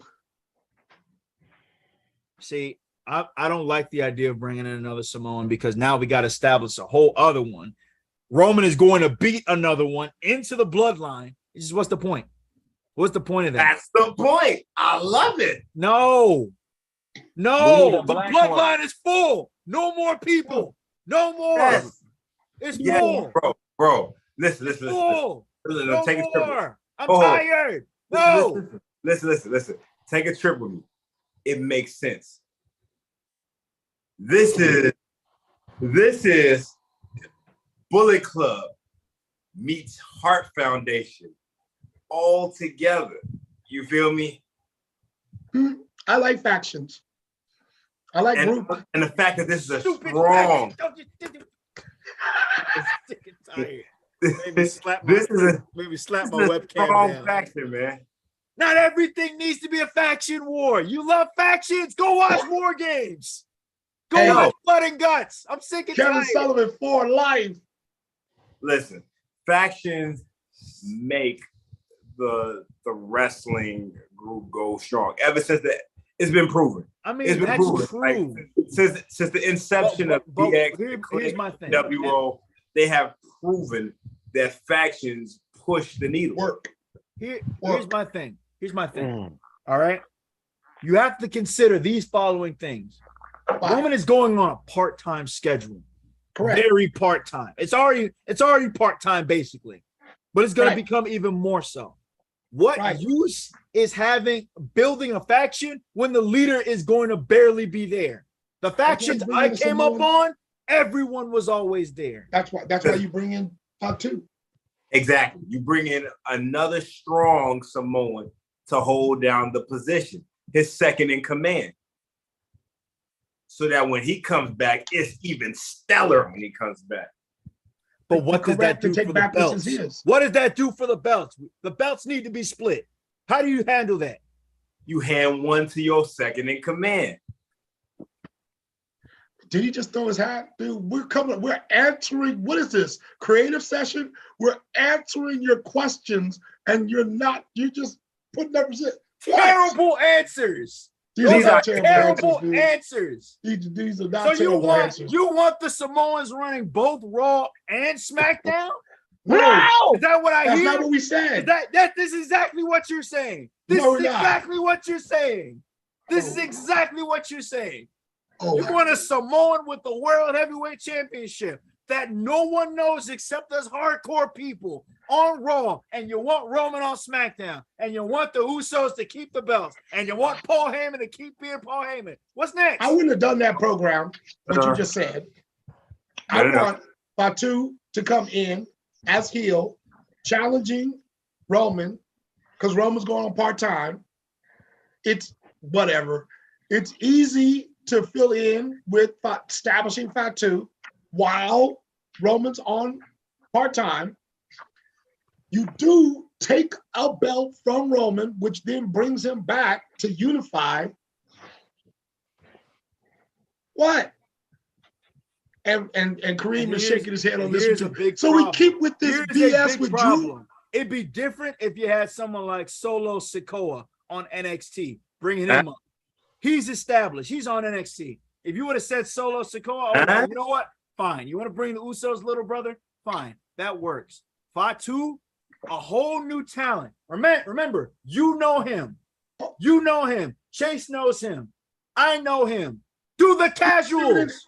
They're not going to know who this man is. They're going to be like, whose man's is this? Why is he beating Roman? We don't know who the fuck this man is. He shouldn't be beating Roman in the beginning. He shouldn't beat Roman for 3 months. It has to be. So you're going to just have him come up? He's still going to have both belts. Whoa. Roman is still going to have both belts. For 3 months. Have to be solved immediately. So Raw can be Raw and SmackDown. I'm going to executive meeting. This is me going to USA. USA, hey, we want a world champion for our show. Take the belt off Roman. God damn it. Me, okay. And we This request is why denied. they're getting Drew versus Roman. Request denied. Oh, USA executive. Request denied. Oh no, request denied. We're gonna cut you. We're gonna cut you from our programming. Then I'm sure we can find some other show. We're at 30 years. We're at 30 years, and we just did 2 million. Over 2 million views. Over 2 million views 2 weeks ago. Shut up. No, they're producing. They're producing ratings. They're producing, but they want a champion. USA Network is sick and tired of not having a world champion on their show. They're sick and tired. Roman literally took the belt. Ring a doorbell. Took the belt, both belts to SmackDown. Huh? As long as I'm giving you ratings, why do you care? USA Today. Because USA. it's like Raw is supposed to be the flagship show. It's supposed to be. SmackDown's getting all this attention. Both belts on the other show. And on top of that, their champion isn't even showing up.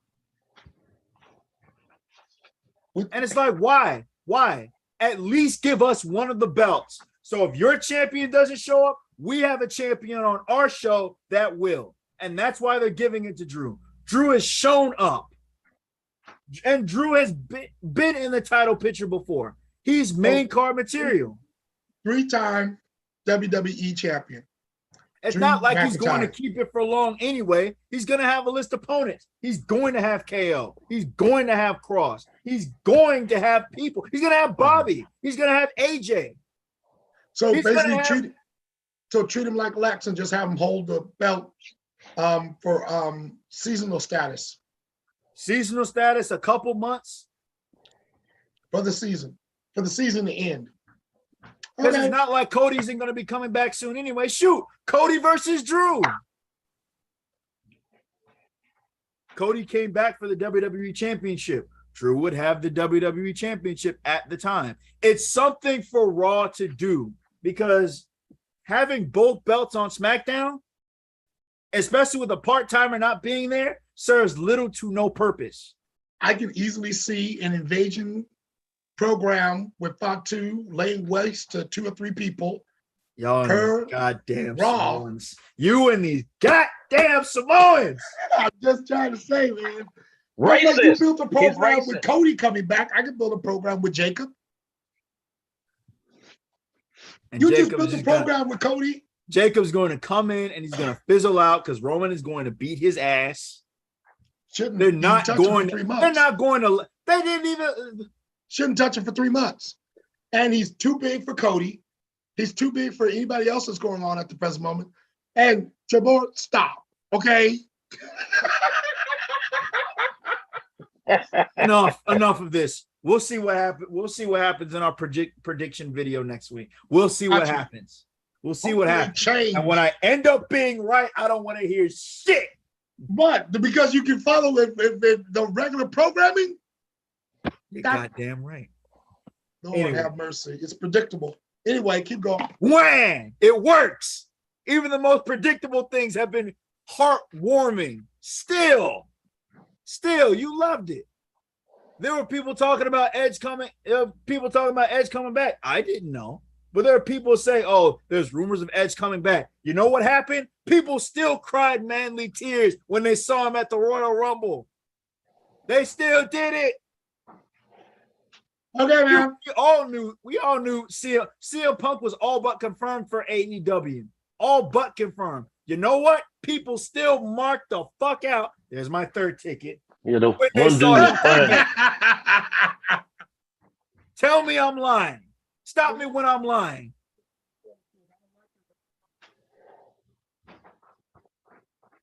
All right. We going to 2007 now? Yeah. Ooh, yeah. I wouldn't mind. We going way back. So before we get into the next topic, I want to lay out some ground rules. Look right here. I want to lay out some ground rules. The views and opinions you are about to hear are not reflective of the Brotherhood Wrestling as a whole. These views and opinions are reflective of those on the show only. That's real. That being said, also, what you will hear is a mixture of facts as well as opinions. True. Hearsay is not deemed 100% fact unless evidence is presented to support the case.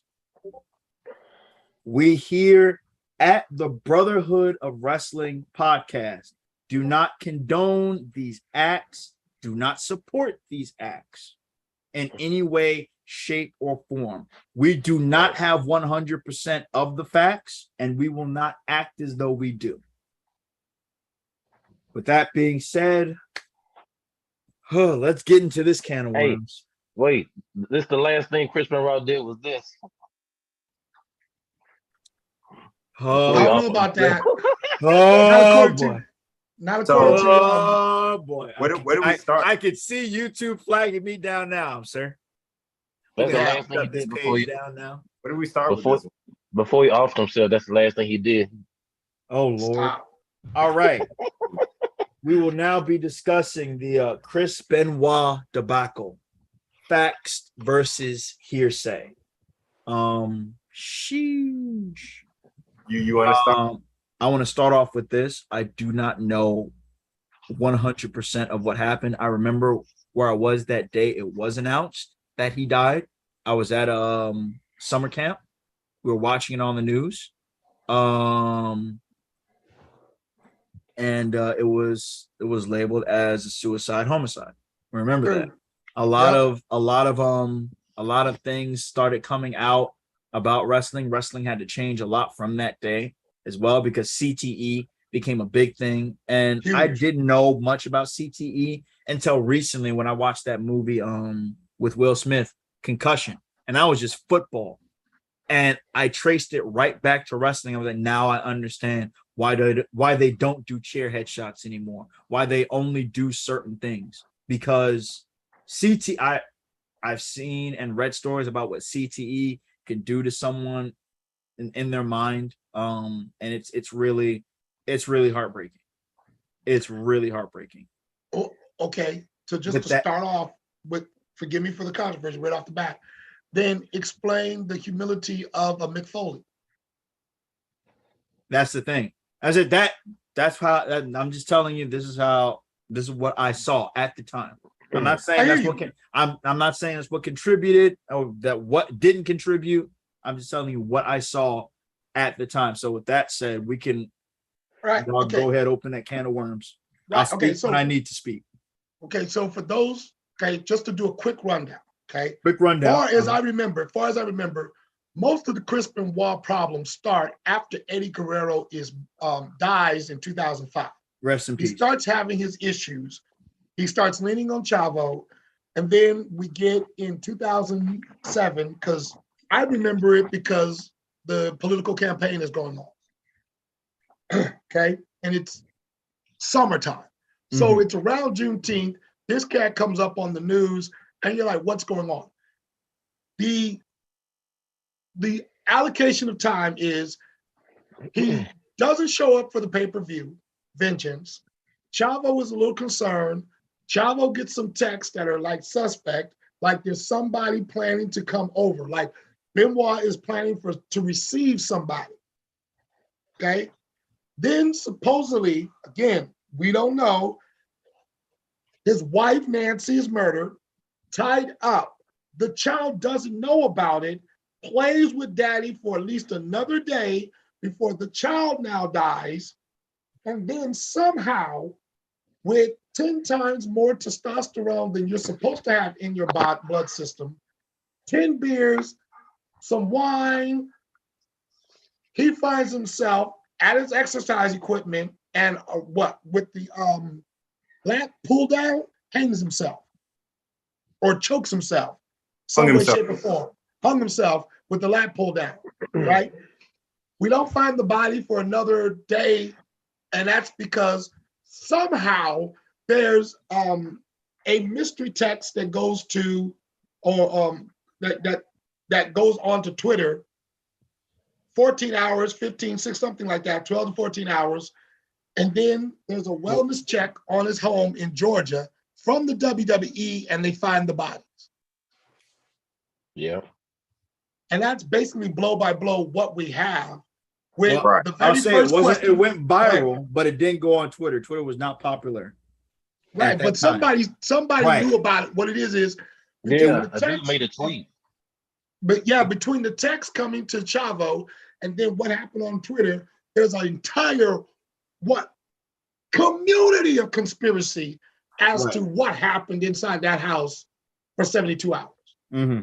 That's exactly as I remember the story being Yeah. told. What I found weird, just like as Kukai mentioned, was how do we have a man? And I'm just going off of character now, because again, we don't know the facts, but we do have the facts of his character. And from what we hear from all of the other wrestlers, is that this man was a very disciplined man. Right. Which send my antenna up when I heard that there was beers and wine and whatnot left at the scene of the crime. You know what I'm saying? I'm like, this man is a very disciplined man. So he's never drunk. He never had like alcohol and whatnot. Not to He my didn't say that. That's not what he said. Not to my knowledge. They said that he was very disciplined. They said that he, you know what I'm saying, the way he treated his son, he had his son in a very disciplined manner. He wore suits and ties. His son shook hands. He trained his son to shake hands and look men in the eye. You know what I mean? The man was just, they said he was a soldier. You know what I'm saying? Like, for what it was that he believed in as far as wrestling goes. Mm-hmm. Eddie, I'm not saying that Eddie's death didn't shake him to the core. Mm-hmm. However, man was disciplined. And those calls and those texts back and forth from him and Chavo, you know what I'm saying? I just find that so weird that this man is having a coherent conversation with Chavo. But all of a sudden, he just snaps in one day. And then WWE says it's due to CTE. All of a sudden now CTE comes up. All of a sudden now, anabolic steroids comes up. All of a sudden, all of these things that can contribute to mental health awareness has now, you know what I'm saying, come up. And I feel like it's a ploy.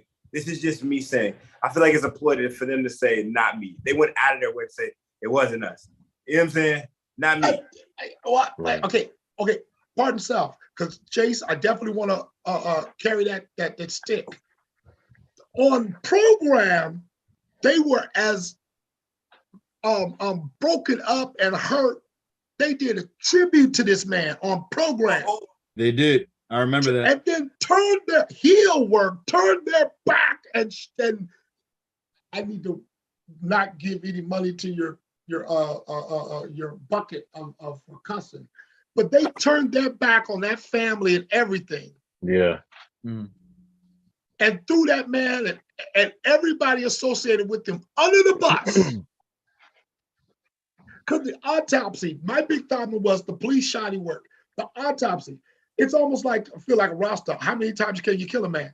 How do you walk around with an enlarged heart, with testosterone that's 10 times, like you got more testosterone in your body than Lex Luger at the height of his total package days.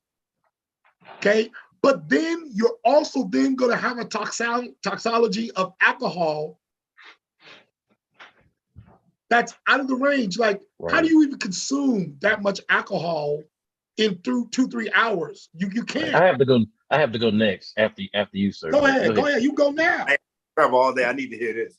No, I was gonna say that we're streaming on another platform, so out of respect for being on YouTube, there's things I'm not going to say, but there's definitely a lot of things that have to be discussed in a private Zoom. But I definitely suspect foul play in the man's death. I would say if he did do it, fine, then he deserves all that he gets. But from what everybody's been saying and all the research that's been done, even Chavo said when he was talking to Chris that on the phone prior, he said it sounded like there was a scuffle with someone, and there was a knock on the door, and after that there was a scuffle, and then he called him back again, and was like, I love you, Tribal. And, and it sounded like very weird. So it's not just that's scary, but thank God that his other son is alive today, because I think that if the other son that's alive today was in the home, he would more than likely not be here today. So I'll just say I suspect foul play, because all of this conspiracy and stuff like that is not it's not adding up. It's like, okay, you did this, bam, Right. you did that, bam. Everything's not adding up. So there's definitely foul play on the man's name. But I'm gonna end it there because we on YouTube. So yeah, and I get. Hold on, before you say it, and I get that. I can understand why foul play could be detected. I understand that wholly.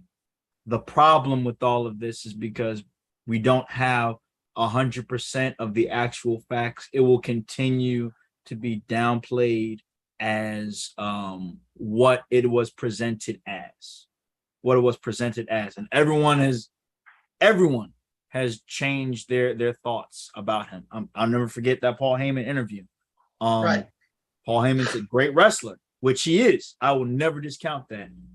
Chris Benoit was probably one of, if not the greatest technical wrestlers of all time.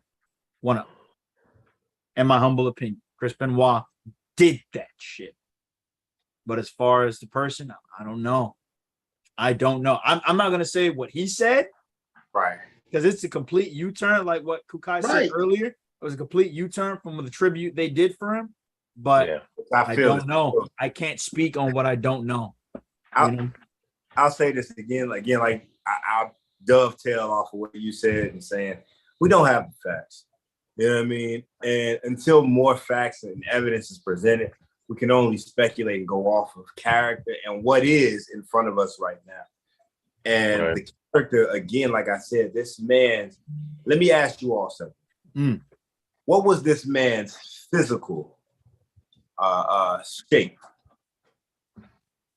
What was his physical shape to you all? He was big.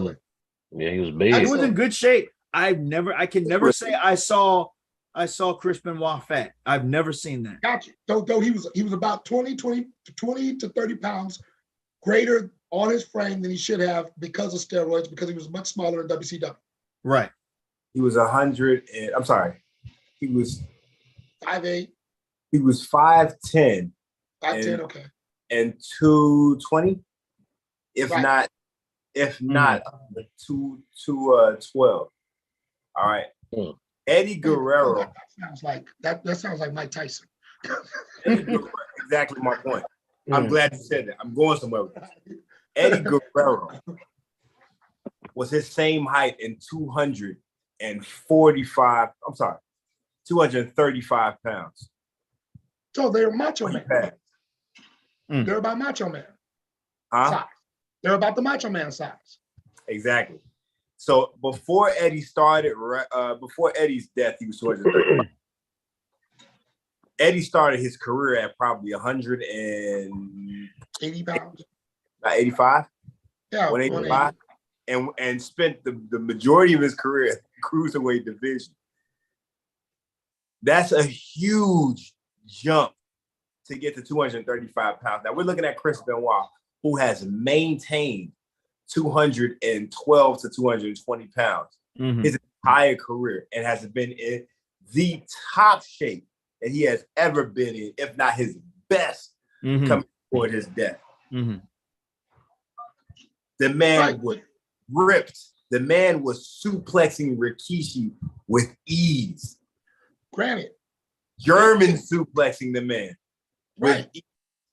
We're talking about a man who was German suplexing 6'5", 6'6", 265-pound men. Triple H, to be exact. Right. Test, to be exact. Right. Even Kevin Nash, to be exact. The man was ridiculously strong and in top shape. And now this man's psychology for matches now. I'm gonna dive psychology of his matches. His ability to string matches together, technically. Beautiful. And sit with other technical wrestlers, excuse me, like Dean Malenko, Right. and string together matches from bell to bell. Yep. And now you want me to believe now that his brains is that scattered. Correct. All of a sudden he Bro, snapped. They said his brain had enough concussions and CTE to where it looked like an Alzheimer's at 85 years old.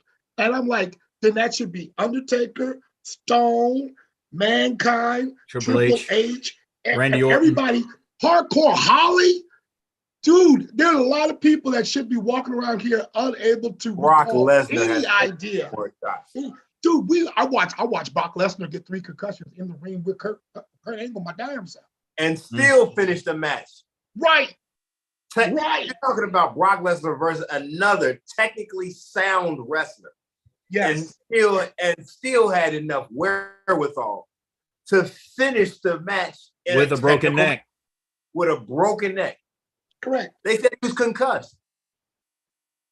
He was glazed over, dude. You can easily see it. Chris Benoit, who they tried to say that the diving headbutt should be outlawed because it's a dangerous head move, and it damn near is in the WWE. The diving headbutt caused concussions. They said that it could have caused lesions on the brain and whatnot. I just find that, like, again, a not me ploy. You know what I'm saying? Not us. Yep. You know what I'm saying? Yep. It ain't on us. It's really on him. He chose to do that move. He chose to take those shots. He chose and anabolic steroids. Let me give you guys the history of it, because news like to give you guys ass backward fake news. We learned that from the COVID vaccine. Facts. Super facts. They're trying to tell us that anabolic steroids now somehow warps your psyche mentally. That's true. I can take you to study cases of Sosa, Mark McGuire, Barry Bonds. There's no history of them losing their minds and snapping. There's no history of them, even Mike Piazza, you know what I'm saying? Dynamite Kid. None of these guys had mental issues due to anabolic steroids. That's not what causes any mental issues. Anabolic steroids doesn't even give you super strength, as they say. Anabolic steroids help repair the muscles, repairing them as you work out.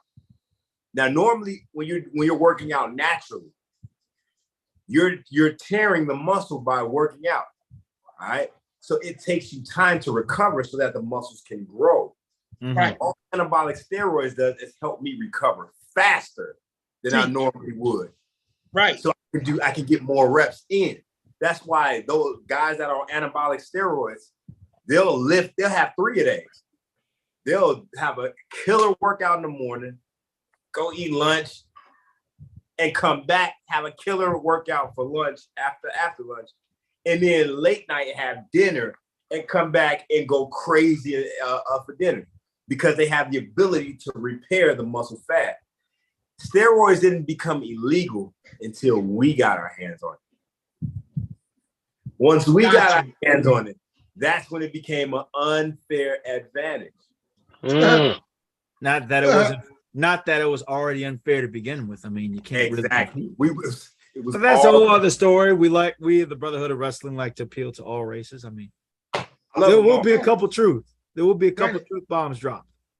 True indeed. And steroid usage had been in the WWE forever. Bob Backlund in 78, 77 is using steroids. Because as soon as he came off of them, because when he didn't want to turn heel and he had to drop the belt to the Sheik, and he comes off those steroids and he's walking around, everybody's like, wow, you look totally different. Yeah, it was called 22 pounds. Oof. Look at Scott Steiner. Oh my God. Steiner. He looks bad right now, dude. Look at that was HGH, right? Not steroids. That was HGH. Huh? That was HGH, though. Look at another person that dropped major weight, Masterpiece, Chris Masters. Oh, Yeah. Oh, yeah. Mr. Master Lock. He dropped tremendous weight. The only He did. person that maintained, again, a natural, and I will say a natural physique to the day I die, is Chris Benoit. Mm. I will maintain that man maintained a natural physique. Anabolic steroids, if it were true, he couldn't pass not one wellness check. And I know what y'all getting ready to say. WWE's wellness check is trash. Trash. And it's true. But everybody at least has failed one that was off the juice. Everybody has at least failed one. Mm-hmm. None has slipped through the cracks. Jeff has failed more than one, but we're not going to talk about that. Right. So just before we go, a fact that I would like to know that we don't know is the toxology for Nancy. I do not know what was in their blood, and they have not ever, I mean, it's been since 2007, they've never released anything that let us know. FBI and CIA probably got their hands in it, like the Malcolm X X files. But that's another day. We'll see that in 2 or 3 years, it's gonna come out that he was actually fine. The day that if they're, I'm saying this right here, right now. I'm saying this right here, right now. The day that it comes out, I don't care about hell or by high water. The day that it comes out, that news reports state and reveal that Chris Benoit was murdered, indeed murdered, and his whole family, we will come back and revisit the whole thing. Word bond. I will come back and revisit the whole thing, and we will go into even further detail. But as of now, because nothing is confirmed, everything is hearsay, we're going to keep it at that. We're going to keep it at that. Because we don't know what to believe, and we don't want to leave the impression that any of us know what happened. Because at the end of the day, we don't. But hypothetically, should information come out that coincides with what was said today on this episode, we will be back. All right. And you have my word on that as the host. That was really everything. I'm glad we handled it the way we did. I was very concerned. I'm not even going to lie to you. I was concerned, but it was handled well. It was handled professionally. I couldn't have picked a better group of people to talk about this with. In this light, tune in next week for our Clash at the Castle predictions, and there will be no ring time with Kenny 9 because we had it all throughout the show today. Next week, God willing, we'll have live footage. We'll have footage of the event, of his triple threat match, because I definitely want to see that. And he may show us pictures of his chest marks, because he had a match prior to this, and his chops, you could see the hand marks on his chest. Yeah, nice. Tune in for that next week. This has been the Brotherhood of Wrestling podcast. I'm your host with the most. These are my co-hosts and brothers in arms, and we'll see you next week. And don't forget, peace. Connect, do it better. Oh my goodness, man. Chase. Good night, everyone.